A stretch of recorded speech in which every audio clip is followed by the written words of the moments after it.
Nah, sebelum kita lanjut membuat user interface-nya itu, kita harus membangun database-nya dan juga mengisi tabel-tabel dengan data-data yang sesuai yang diperlukan ya.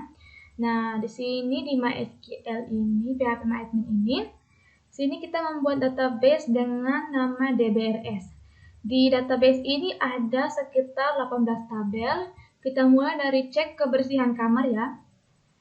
Di cek kebersihan kamar ini terdapat ID kebersihan kamar, tanggal ID kamar, status, dan juga ID karyawan. Lalu ada cek kebersihan ruang. Di kebersihan ruang ini ada ID kebersihan ruang, tanggal, ID ruang, status, dan ID karyawan. Untuk ruang dan kamar itu beda ya. Nah, ruang itu seperti ruang ICU, ruang UGD, seperti itu. Kalau kamar itu ya seperti ini kamar-kamar untuk pasien yang untuk rawat inap.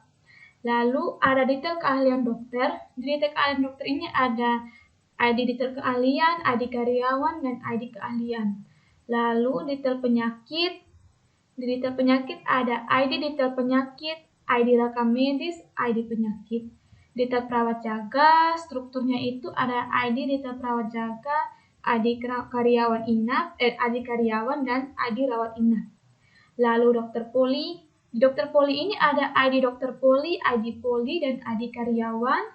Jadwal karyawan untuk penjadwalan untuk karyawan-karyawan yang bekerja di rumah sakit itu. Di sini ada ID jadwal karyawan, ID karyawan, ID ruang, hari, jam mulai bekerja, jam selesai, dan status kehadirannya. Nah, di sini ada kamar. Ingat ya, kamar dan ruang itu beda.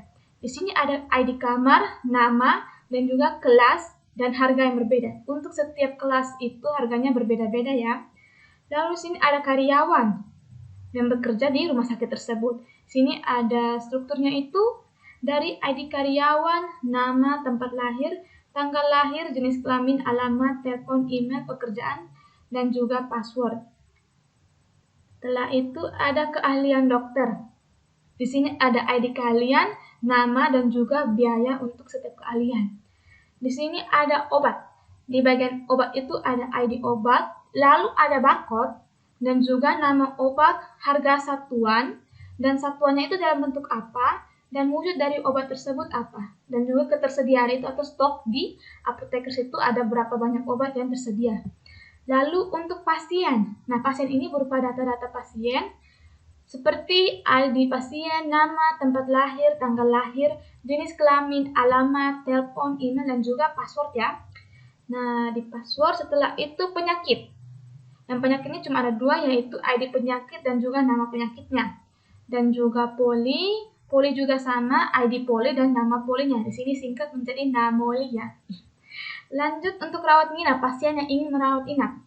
Di sini ada ID rawat inap, ID rekam medis, tanggal mulai dia merawat inap, tanggal selesai, ID karyawan, dan ID kamar. Lalu ID rekam medis, ini untuk ID rekam medis pasiennya. Strukturnya itu ada ID rekam medis, ID pasien, tanggal pelayanan, sekitaran ada 22 atribut ya.